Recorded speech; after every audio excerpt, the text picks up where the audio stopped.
오늘은 대림 두 번째 시간인데 이걸 준비하면서 선생님들이 좋다고 박수를 쳐주시는데요.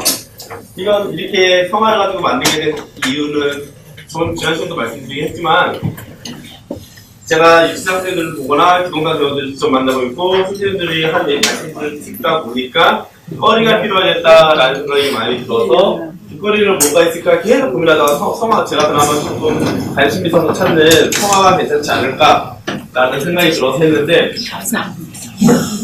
이런 과정이 선생님들이 먼저 혹시 저 음악은 전혀 모르니까요. 뭔가를 어떤 걸 교육을 해주시면 안 될까요? 선생님마다 가지는 달란트가 다르니까 그거를 친한 거 어떻게 연결시킬 수 있을까요? 라고 물어보시거나 하면은 저희들이 그걸 또 저 같은 경우는 그걸 준비를 할 수 있지 않을까라는 생각이 들고요. 위원장 신부님하고 김신하고 얘기를 해서 가능하면 위원장 신부님이 강의 끝나면 제가 안 하려고 생각 중이에요. 왜냐하면 말 속도차이가 너무 나잖아요. 김 신부님은 가운데 껴 있는 사람이고 위원장 신부님이 조금 느리고 오래. 저는 짧고 빠르게 하니까 정이 안 되지 않을까라는 생각이 들어서 좀 하고 설마 50분이 안 넘으시겠죠?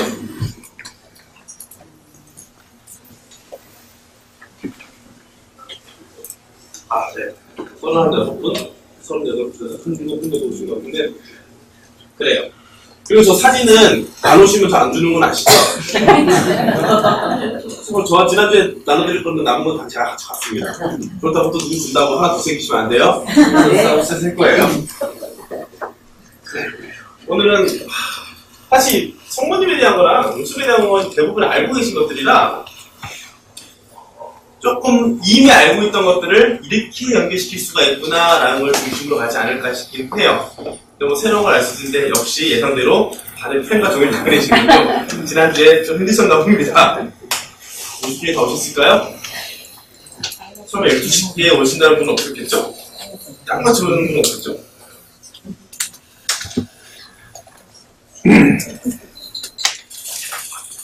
그래서 약간 직원들한테도 조금 건의를 듣고 해서 말을 좀 천천히 하든지 말을 빨리 쭉 하고 소화시킬 시간을 좀 드리면서 하든지 선택하려고 지금 고민 중입니다.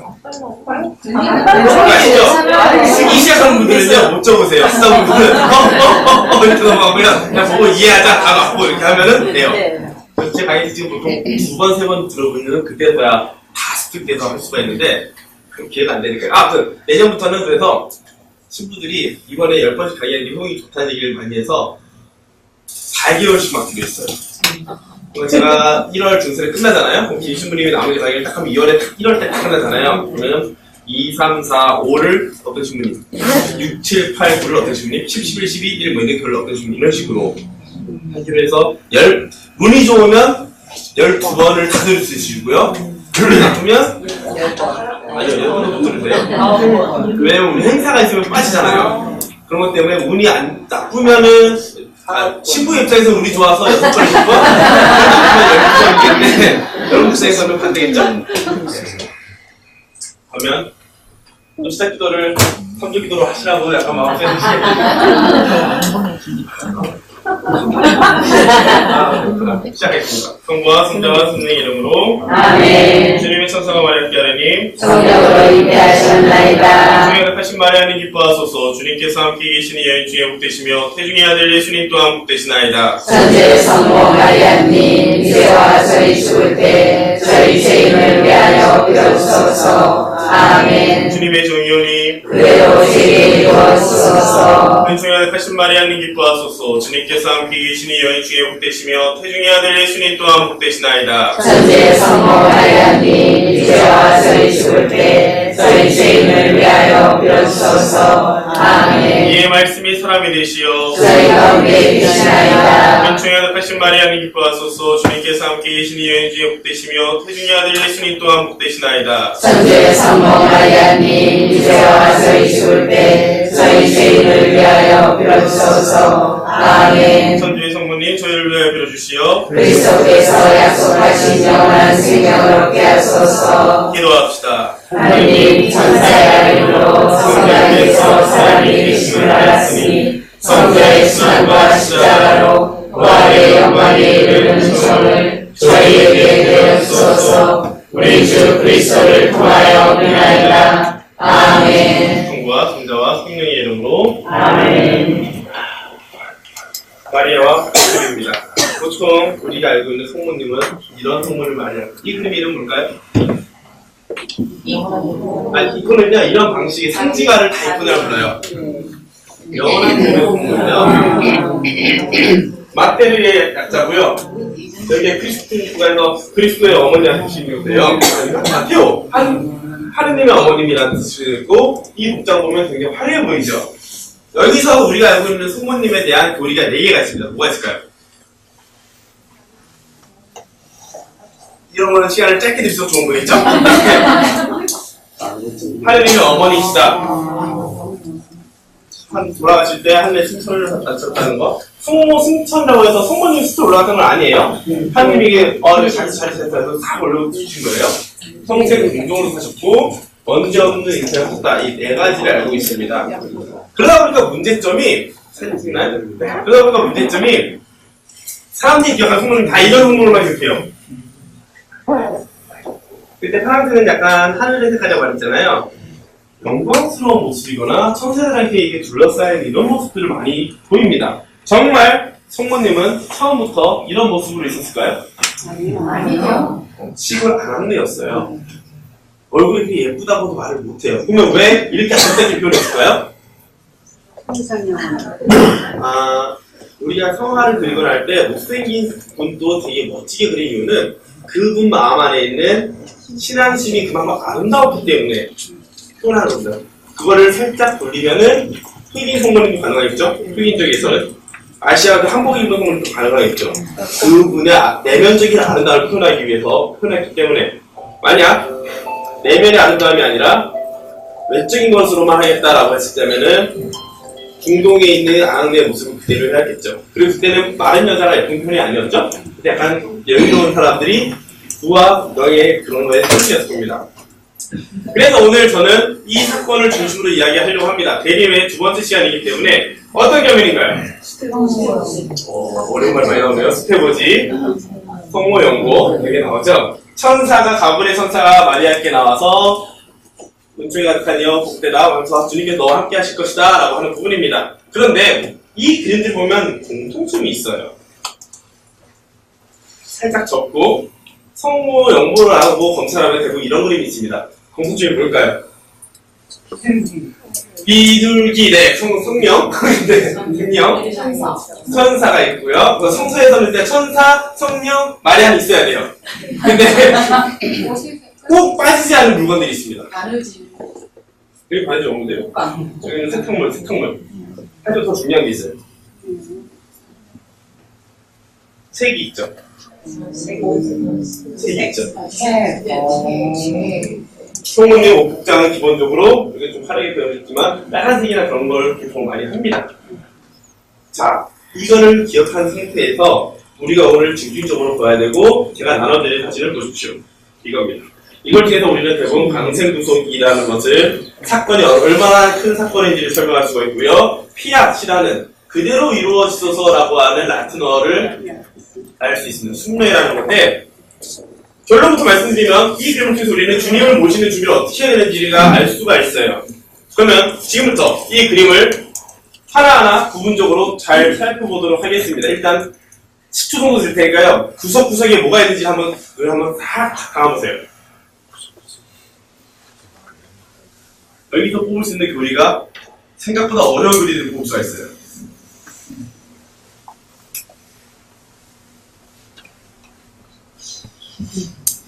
네, 시작하겠습니다. 성모님의 모습을 봅시다. 성모님이 가슴을 이렇게 모르고 있잖아요. 이게 겸손의 자세라고 볼 수가 있습니다. 그런데 여기서 아까 전에 말했던 그 요소가 똑같이 있습니다. 아까 말했던 요소가 뭐였죠?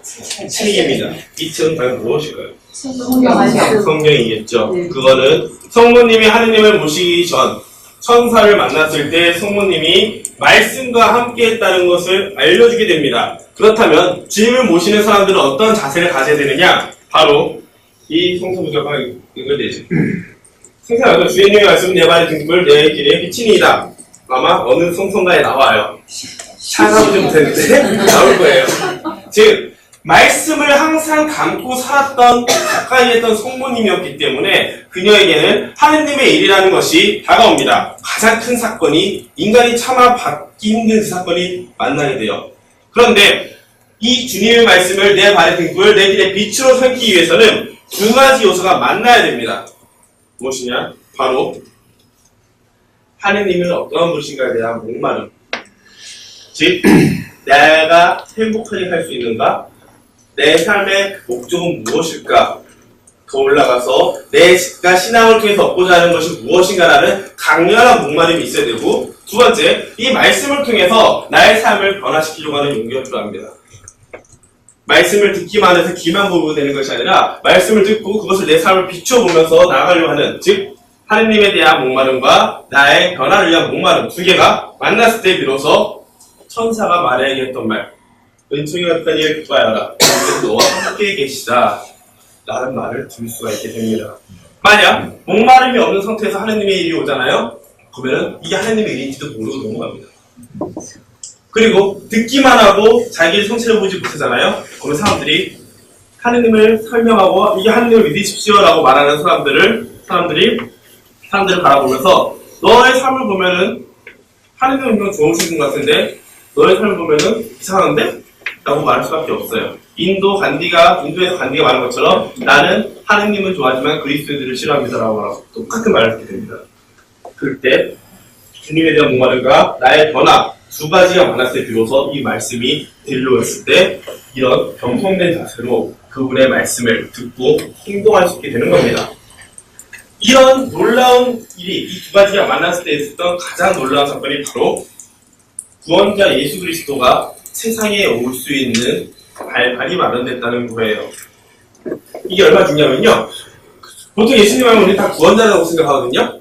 구원자, 무엇을 위한 구원인가? 근데 신이 직접 내려와서 내가 널 구원하겠다라고 말하면은 사람들은 신이니까 라는 걸로 들어가서 나는 신이 될 수 없어 라고 생각합니다. 즉 예수님이 사람의 모습으로 오지 않았더라면 어떤 일이 벌어질 것인가 라는 물음표에서 고민하게 돼요.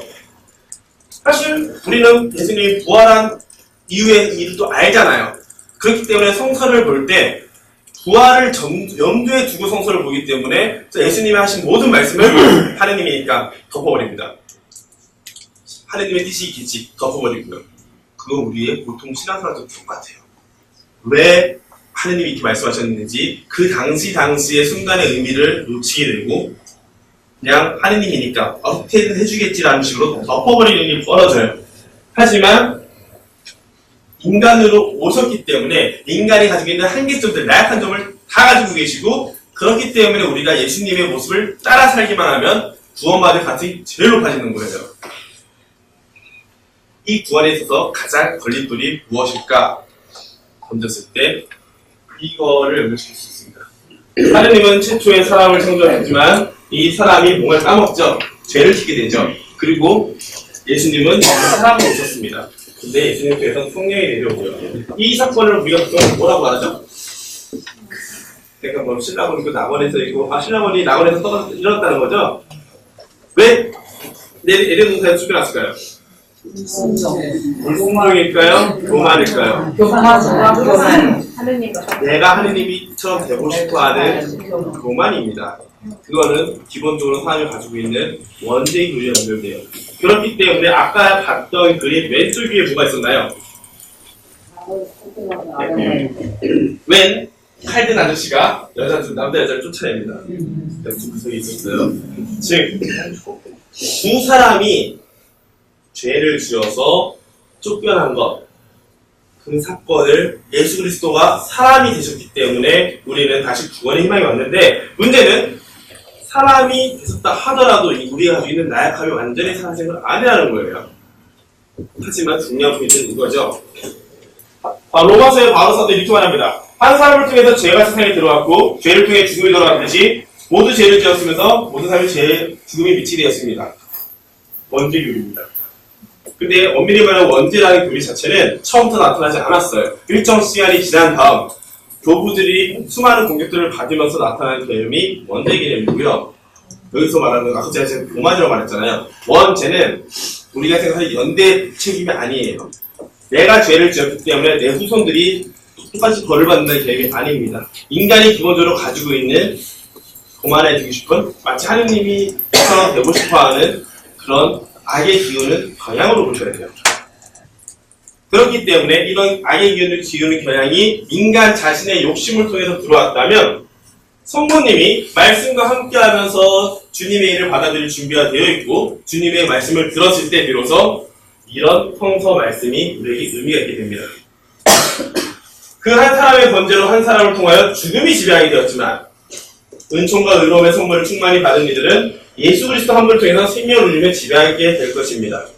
이 바로 앞에 예수님, 하느님과 인간이 벌어지는 사건이 되었다면 이제 예수님이 사람이 됨으로써 그리고 그렇기 때문에 다시금 함께 가는 길이 됩니다. 그래서 질문을 하실 수 있겠죠. 구원이란 정확하게 어떤 상태일까요? 하느님과 온전히 함께하는 것이 우리가 온전한 행복에 들어가는 길이고 그것이 바로 하느님 나라입니다. 그리고 그것이 바로 우리가 구원된 상태고요. 온전히 함께할 수 있는 길을 열어주신 것이 바로 성모 용보라는 어마어마한 상태라는 거예요. 그렇기 때문에 천사가 말씀을 전할 때 마리아는 경성된 자세로 받을 수 있었고 이 받기 위해서 어떤 마음이 있었는지를 설명드렸죠. 따라서 이 그림을 통해서 우리가 알 수 있는 것은 바로 강생 구속의 사건이 얼마나 놀라운 사건인지 아무리 하느님 사랑이 크더라도 그것을 받을 준비가 우리가 안 되어 있으면 받지 못합니다. 하지만 성모님이 말씀과 함께하면서 그걸 받았기 때문에 우리에게서는 이 순종의 자세가 있었기 때문에 원죄로부터 쫓겨난 이들이 다시 건물이라는 하느님의 질서 안으로 들어가서 함께할 수 있게 된 겁니다. 참고로 성화에서 건물은 하느님이 창조하신 세상이나 하느님의 뜻을 말하는 경우가 많이 있어요. 그래서 삼일체 성화를 보면은 맨 천사 3명이 뒤에 뭐 하나씩 있잖아요. 성부 하느님은 집 뒤에 창조주이신 하느님을 말하기 때문에 집이 있고요. 성령 하느님은 뒤에 생명을 주는 말씀이시기 때문에 생명의 나무가 성령 하느님은 굳세게 하는 믿음을 위해서 바위가 걸려 있습니다. 아마 여기 1층에 있을 거예요. 그 성화가. 따라서 우리가 성모님이 주님을 모시기 위해서 했던 행동들을 통해서 어떤 결과들이 나온지를 안다면 그것을 살아가고 복받고자 하는 우리들 각자가 어떤 마음으로 다가가야 되는지를 생각하게 될 겁니다.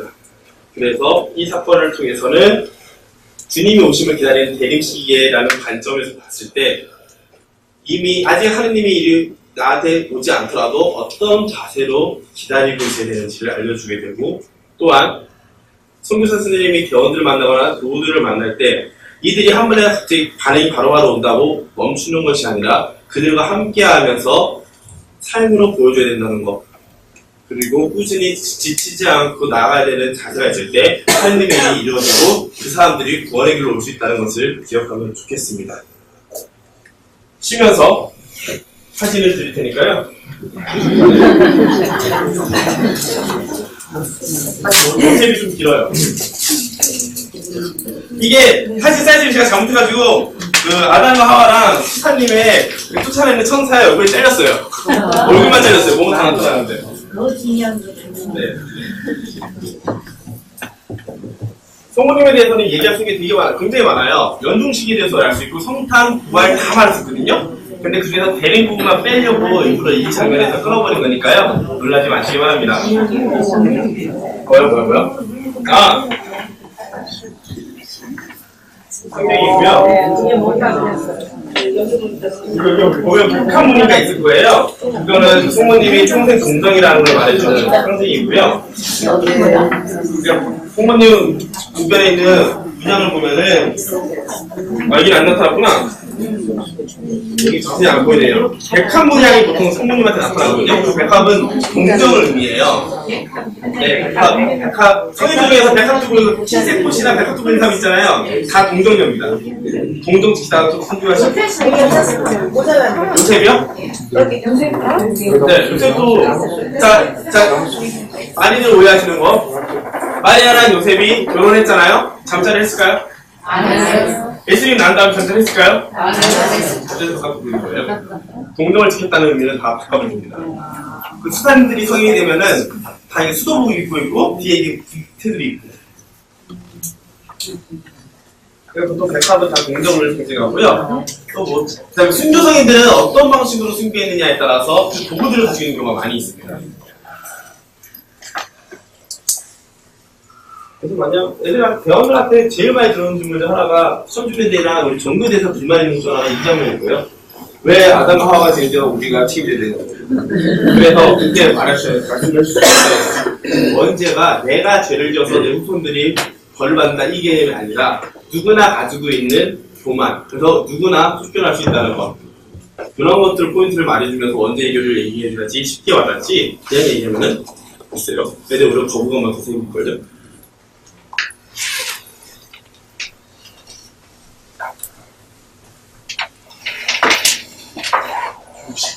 하지만 아무도 실패하지 않죠. 천천히 내가 물 한 잔만 빨리 올라올게요. 다음 강의는 요셉입니다. 요셉은 그냥 요셉 검색하면 대부분 야곱의 아들 요셉이 검색돼요. 나자렛 성 요셉 혹은 예수 아버지 성 요셉 이런 식으로 검색하면 돼요. 요셉에 대해서는 성서에 거의 안 나타납니다. 여러분이 알고 있는 부분은 이 네 가지가 다일 거예요. 그럼 이거랑 이거랑 같은 내용이죠? 이건 성서에 안 나오는 내용이고 뭘까요? 천사가 와서 야, 너 결혼한 사람 괜찮아 결혼해 이거죠? 이거예요. 이거는 뭐죠? 이집트 신화. 네. 또 자다가 보니까 요셉은 꿈을 많이 꾸네요. 자다가 천사가 야 가 해가지고 얘 어디 갔죠? 이거 엄청난 사건이거든요. 이거는 뭘까요? 네, 요셉이 죽었을 때를 상상해서 그린 그림인데 이 하나, 둘, 세 가지 포인트로 저는 오늘 요셉에 대해서 얘기를 나눠볼까 합니다. 요셉에 대해서 사람들은 다 알고 있습니다. 요셉은 의로운 사람이었나요? 불의한 사람인가요? 의로운 사람이죠. 문제, 의롭다, 그 당시 유대인들한테 의롭다는 기준이 뭘까요? 네, 하느님의 뜻을 잘 따르는 사람이 의로운 사람이에요. 하느님의 뜻은 다 율법에 적혀있다고 하죠. 이거를 주장해서 써왔습니다. 읽어보고 요셉이 의로운 사람이라고 보세요. 신명기에 나오는 얘기예요. 읽어드릴까요? 어떤 젊은 처녀가 한 남자와 약혼을 했는데 성읍 안에서 다른 남자가 그 여자와 만나 동침했을 경우 두 사람을 다 끌어내어 돌로 던져 죽여야 된다. 그 처녀는 성읍 안에 있으면서도 고함을 지르지 않았기 때문이고 남자는 유사를 욕구했기 때문이다. 이렇게 너희는 너희 가운데서 악을 치워버려야 된다. 남자 여자가 동침했을 때 가장 의심할 수 있는 게 아이 생기는 거죠. 총무님은 아이가 생겼죠. 다 이렇게 의심하겠죠. 요셉은 천사 말 들었다고 해서 이거 안 지켰죠. 의로운가요? 율법에 나온 건 없겠는데?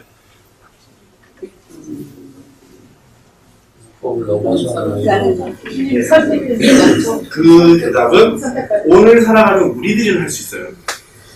바리사이드나 율법제 그쪽에서는 요셉은 미친 사람이잖아요. 이런 사람이에요. 의롭다고 할 수도 힘들어요. 하지만 구약에 있는 많은 예언자들도 똑같은 짓을 많이 합니다. 그러면서 하는 것이 가장 비교할 수 있는 게 이겁니다. 그러니까 앞에 오는 사람들이 일하다 이거예요. 율법학자들은 율법을 굉장히 중요시합니다. 왜냐? 성전이 무너지고 잃어버릴 게 너무 많이 잃어버렸기 때문에 자신들의 종교적 정체성, 민족적인 정체성을 지키려면 율법에 의지할 수밖에 없어요. 그러다 보니 율법의 토시 하나도 다 지키려고 노력하고 그것을 지키지 않으면 다 지키지 않는 사람들은 다 불의한 사람이 됩니다. 하지만 이건 돌처럼 굳어버린 마음과 똑같은 자세예요. 오히려 예수님이 말씀하셨던 것처럼 실제로 사람을 살리는 경우, 살리는 일을 했을 때 비로소 율법에 담긴 정신을 살아가는 겁니다.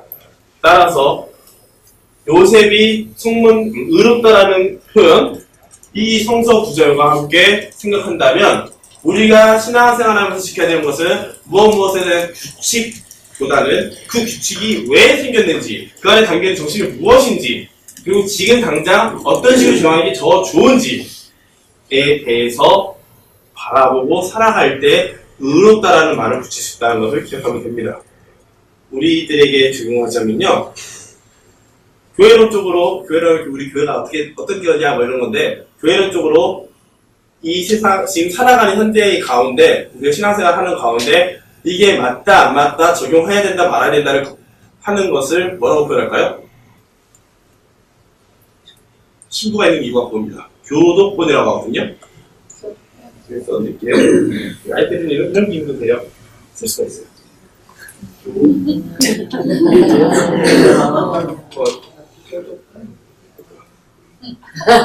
아이고, 지워야겠군요. 인간의 한계를 알기 때문에 그 정신을 뽑아서 성서 안에 있는 인간적 요소들을 드러내고 그 안에 담겨있는 정신을 찾아서 오늘을 살아가는 우리들에게 이게 맞다 안 맞다를 해주는 것이 교리에 대한 부분이거든요. 그 교리의 정신을 살도록 놀아주는 것이 바로 사목자들이 하는 교독본입니다. 교황님이 때때로 무슨 말을 발표하거나 주교님이 발표하거나 그런 것들이 다 교독본의 활동이고 그 교독본을 따르느냐 안 따르느냐가 우리에게는 순명의 자원, 신앙생활을 정상적으로 할 수 있느냐 비정상으로 하느냐를 구분하게 돼요. 그리고 교독본은 일단 교구장님과 주교님까지만 있어요. 근데 그 교독본의 표현은 사제들의 강론과 결정들로부터 나타납니다. 왜냐? 사제들은 주교님들이 12사제 후임을 아시죠? 사제들은 그분들을 도와주는 형조자들이에요.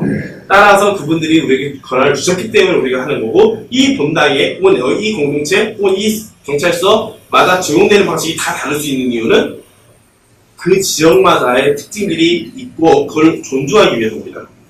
그래서 원칙을 따지느냐와 정신을 따지느냐는 좀 다른 차원인 거예요.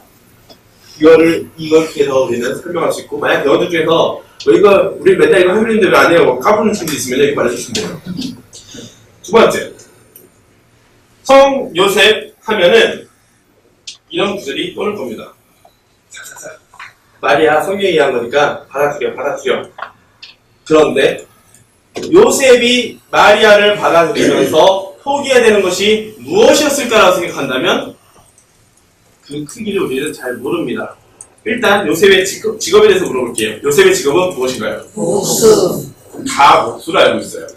이스라엘 혹시 나무가 풍족한데가요? 아니요. 목수랑 비슷하지 않아요? 그게 원어가 있고 히브리어 원어가 있고 영어로 번역되면서 무언가를 만드는 장인이라는 단어예요. 근데 그게 어린아이들이나 편하게 해석하기 위해서 목수로 카펜터라고 번역을 했고요. 생각해보세요. 이 지역은 가장 많은 일단 집을 뭘로 만들까요? 그거 아닙니다. 모래가 더 많고 바위가 많기 때문에 바위를 깎아요. 이스라엘 집은 이런 식으로 만듭니다. 바르고 바위를 깎던지 해서 구멍 내가지고 앞에 흙을 만약 흙으로 시작을 하는데 기본적으로 돌로 많이 해요. 자, 다시 물어볼게요. 요셉은 장인이었어요. 목수였을까요? 석공이었을까요? 석공이요. 둘 다 가능한 사람이었어요. 그러면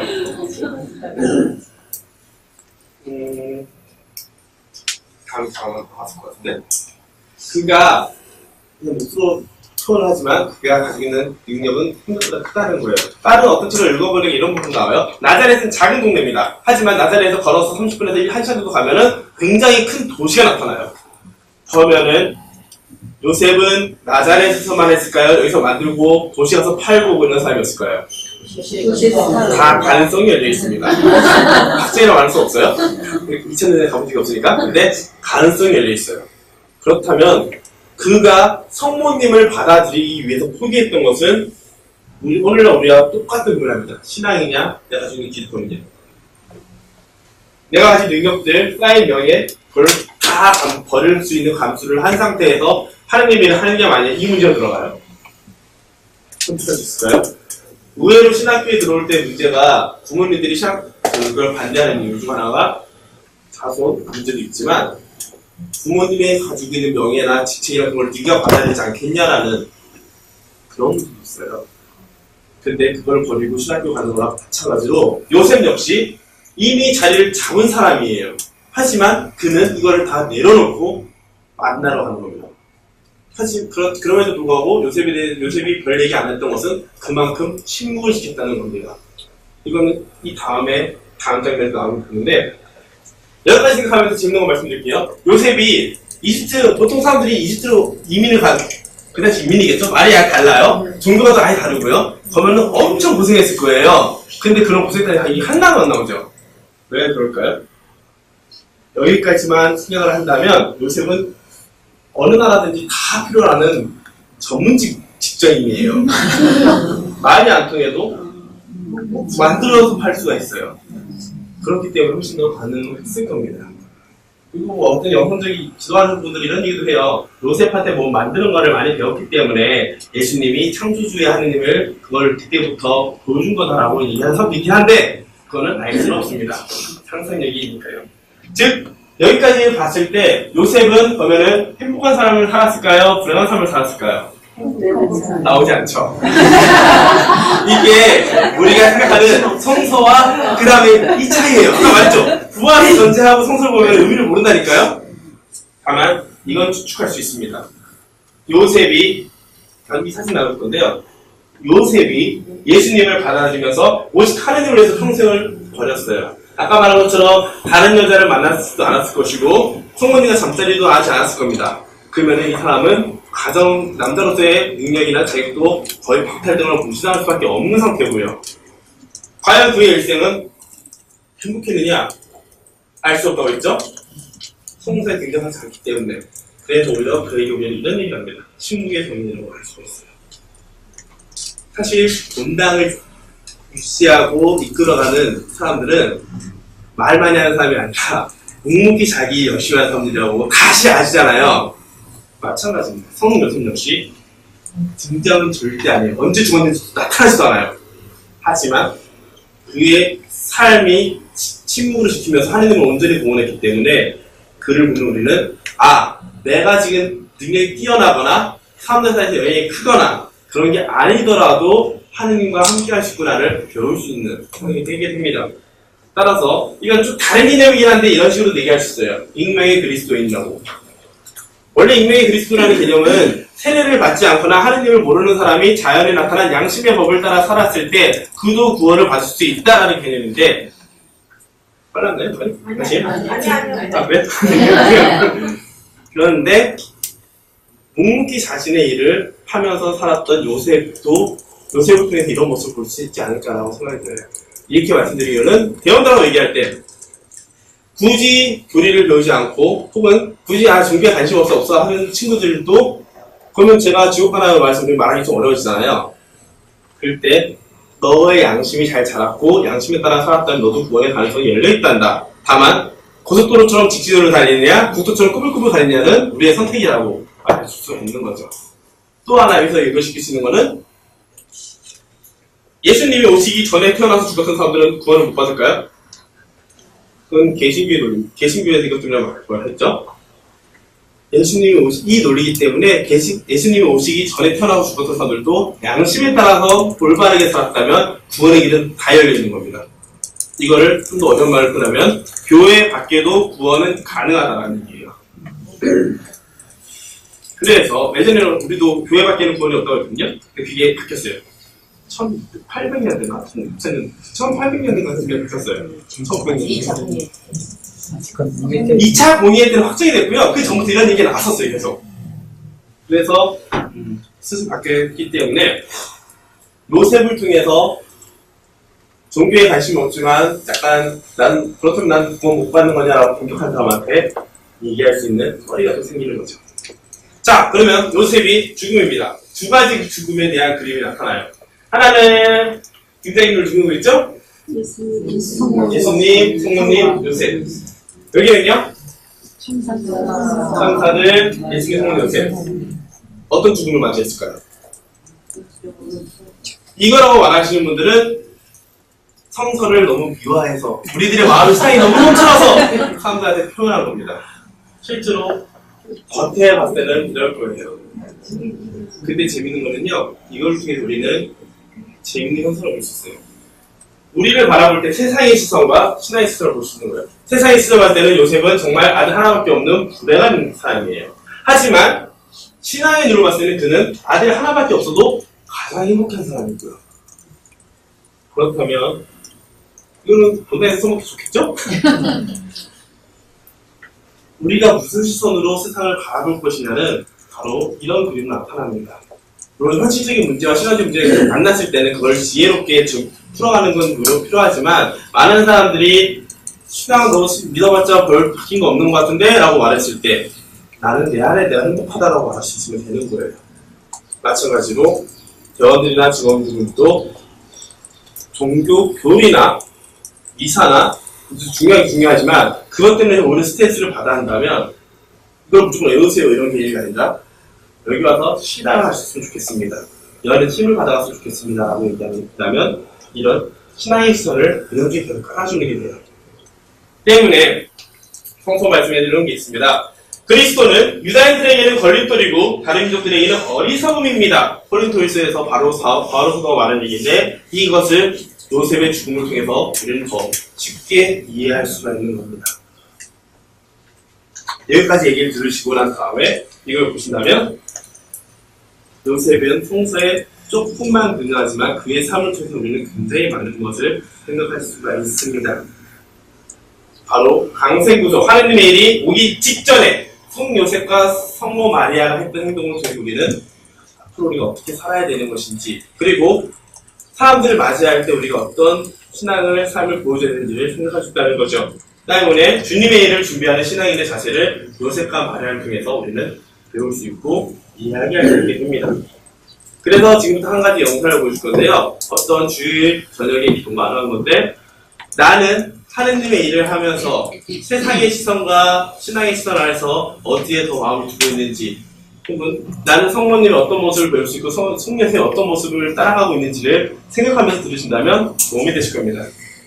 주일 밤에 기도라는 봉헌 생활에 할 때 나왔던 영상인데 그걸 한번 보시면서 했으면 좋겠습니다.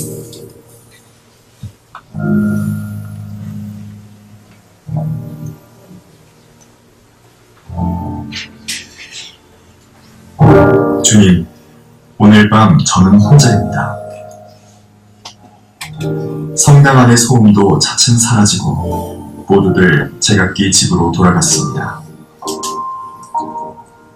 주님, 저를 보십시오. 저는 혼자입니다.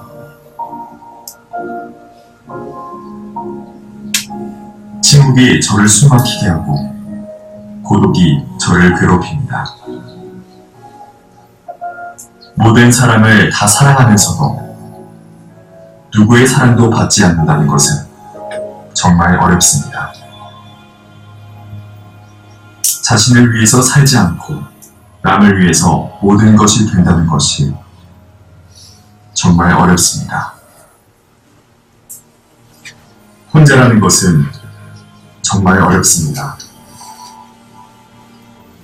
여러 사람 앞에 있으면서도 혼자라는 것, 세상에 혼자 있는 것,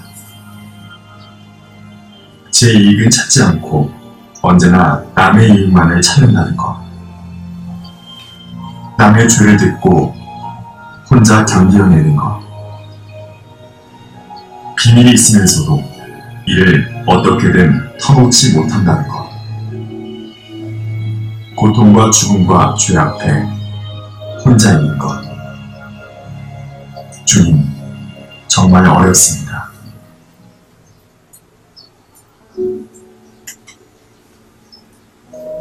아들아, 그래도 너는 혼자가 아니다. 내가 너와 함께 있지 않느냐. 내가 바로 너다. 나는 내가 있어야 한다. 내가 계속 축복을 주려면 내 손이 있어야 한다. 내가 계속 말을 하려면 내 입술이 있어야 한다. 내가 계속 고통을 받으려면 내 몸이 있어야 한다. 내가 계속 사랑하려면 내 마음이 있어야 한다. 그러니 아들아, 나와 함께 있어라. 주님, 저 여기 있습니다. 제 몸도 제 마음도 제 영혼도 다 여기 있습니다. 이 모든 것들을 이 세상 어디나 다 닿을 만큼 크게 해주시고 이 세상을 다 짊어질 수 있을 만큼 강하게 해주시고 자신을 위해서 아무것도 간직하지 않고 이 세상을 다 끌어안을 만큼 순결하게 해주소서. 저로 하여금 사람들이 주님을 만나 뵙는 장소가 되어도 곧 지나쳐버리는 곳이 되게 하소서. 저로 하여금 주님께로 향해 가는 길이 되게 하시고 아무것도 꺾을 것이 없는 길이 되게 하소서. 주님, 저는 주님 앞에 혼자 있습니다. 이 밤의 평화 속에서.